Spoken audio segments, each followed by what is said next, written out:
My never I say ma PENDREAM TV. PENDREAM TV there. I see them yopo. You're welcome to PENDREAM TV. Please, if you are new here, don't forget to subscribe, hit the notification bell, like, and also share for others to watch. Thank you. Information reaching us is that Mustapha Gbande, the National Deputy Secretary of the NDC, have been picked up for investigation. Without much ado, let's listen to what they said. Thank you. Access to that place, with the exception of DC officials and agents of the various candidates. So they are also very ready. I've just seen one pickup full of police personnel also coming here. In fact, people are just wondering how a district level election will generate such tension here. But we wait to see what will happen here. Ibrahim, thank you very much for this update. Appreciate you. And this is something we're keeping an eye on. Ibrahim Abubakar is Ashanti regional correspondent. And remember, in the Ashanti region, there are about 200 electoral areas that did not take part in this district level elections on Tuesday, and as a result of the rescheduling by the Electoral Commission, the elections took place today here on your Election Command Center. We're going to be monitoring as things play out, but we're still staying with the issues of elections because the Deputy General Secretary of the National Democratic Congress, NDC, Mustapha Gbande, is under investigation for alleged insightful comments. Now, the police in a statement said the NDC scribe, during a radio discussion on Accra-based OKFM, made comments which seek to incite violence during the 2024 general elections. According to the police investigation into the matter, they say it is in line with the laws and democratic values of the country. It pledged to continue to work with other sister security agencies diligently and patriotically to maintain the peace and security in the country, which has made Ghana a beacon of hope on the continent and beyond. The statement assured the public that under its watch, no one will be allowed to undermine the peace, security, law, and order in the country. Now, so what does the man at the center of the police investigation make of this particular development? Mustapha Gbande, unfortunately, we lost him on the telephone. We'll try to raise him back here on Hot Edition on 3FM 92.7. We're also live on Kesmi 107.1 in Tamale and beyond. Also on W 93.5 in Wa and beyond. All right, take a listen to Dr. Tony Obin, who is a former Chief Executive Officer of the Minerals Commission, also waded into the lithium debate. And as we speak, the University Teachers Association of Ghana, UTAG, has issued a statement indicating that government should consider a review of its position on the lithium deal with Bavaria BV, and Dr. Tony Obin says that call must be heeded too. What we need to do is to come to some level of conclusion, some level of agreement, and this would be how you can assure the youth and the general community that this is the way things will happen. Sometimes, if possible, even draw a scheme for them to see how this will happen and to show them how gradually it will progress. That way, I am sure the youth will be a little bit more satisfied. I remember a case where those accusations were leveled against the chiefs, and they usually say they have been given 50 million. I don't know where that amount comes from. And then one day there was an issue, then we brought in some of the youth to sit in the case, and they sat in there was no food, there was no water. But there's about you people, when you come to this meeting, that's how you are treated. But there's also always a perception. If you don't open up things, if in the negotiations, in the discussions, if you think that you can only do it with chiefs, you are making a huge mistake. Sometimes the chiefs don't represent everybody.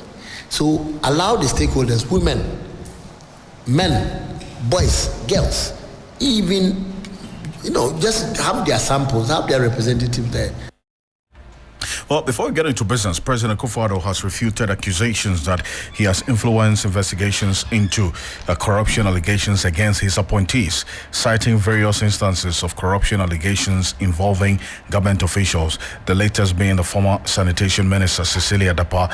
The president stressed that he has allowed mandated institutions to conduct impartial investigations, adding that no government in the Fourth Republic has subjected its officials to such scrutiny. No evidence or allegation has been forthcoming that the executive, i.e. myself as president, has made any attempt to influence the outcome of any of these investigations. The latest episode involving the former Minister for Sanitation and Water Resources, the Honorable Cecilia Abnadapa, is evident for all to see. I am not aware of any government in the Fourth Republic subjecting so many of its officials to such investigations and inquiries. At the same time, several officials of the previous Mahama administration, such as William Matthew Tete Tevi, Alhaji Salifu Mimaina Osman, and Eugene Bafo Boni, in the infamous $4 million United States dollar NCA scandal, have been tried and convicted of various corruption-related offenses in several others, including Dr. Stephen Opuni, the former CEO of Cocoa Board, and the Honorable Cassiel Atoforsen, the minority leader in Parliament, are standing trial as we speak. Ladies and gentlemen, after almost 10 years of implementing NACAB, there is a need to understand how the action plan has contributed to reducing corruption in Ghana, and to make necessary adjustments to our policies and institutional arrangements based on the evaluation results. The evaluation is important to assess the contribution of NACAB to the fight against corruption in all spheres, and to form the basis of developing our next NACAB, i.e. NACAB 2, 2025 to 2034. That's President Akufo-Addo there. Let's get into business now. And Juliana Menofo is standing by with the latest in the world of business right after this quick break. Stay with us. For your time, straight to our first story. Ghanaian banks face a growing mountain of unpaid loans as non-performing loans surged, pushing up NPL ratio and raising concerns about credit risk. According to Bank of Ghana's November 2023 monetary policy report, gross loans declined by 9.5% to 73.5 billion cedis at the end of October 2023, compared to the 57.5% growth in October 2022. The following report has more. This slowdown reflects both a cautious lending approach by banks and the strengthening Ghana cedi, which reduces the value of outstanding loans in dollar terms. Compared to the first 10 months of 2022, banks extended less new credit in 2023, with the total down to 40.9 billion cedis from 45.3 billion cedis. Both domestic and foreign loan segments contributed to this decline. Ghana's recent economic challenges may be prompting banks to play it safe and take a more conservative approach to risk. The ongoing domestic debt exchange program could be impacting loan repayments and making banks less willing to extend new credits. International economic turmoil and rising interest rates may also be leading to a more cautious lending environment. This slowdown in lending could have ripple effects on the wider economy. Businesses and individuals may struggle to access the credits needed to invest and borrow, potentially hindering economic activity. Rising NPLs could pose further challenges for the banking sector.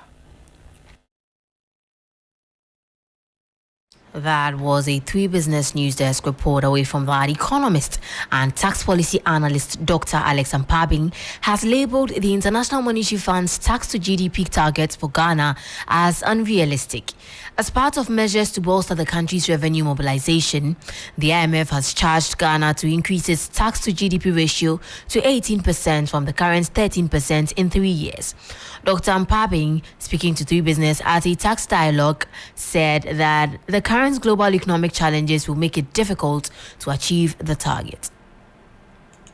Ghana has, I think, about 15 or so indirect taxes. None of this tax takes into consideration people's pockets, what is it that they have, whether they're able to pay or not. So if you have a country that has so many indirect taxes, it tells you one thing, that we are not collecting enough from the formal sector. If you're not collecting enough from the formal sector, then we have to compensate that with more indirect taxes, which automatically have inequality or equity considerations. And going to the IMF is even going to compound the issue, because the IMF wants us to move from about 13% tax to GDP to about 18 or so in 3 years. How realistic is this? Especially looking at the current economic situation of COVID, Russia, Ukraine impact on our economy.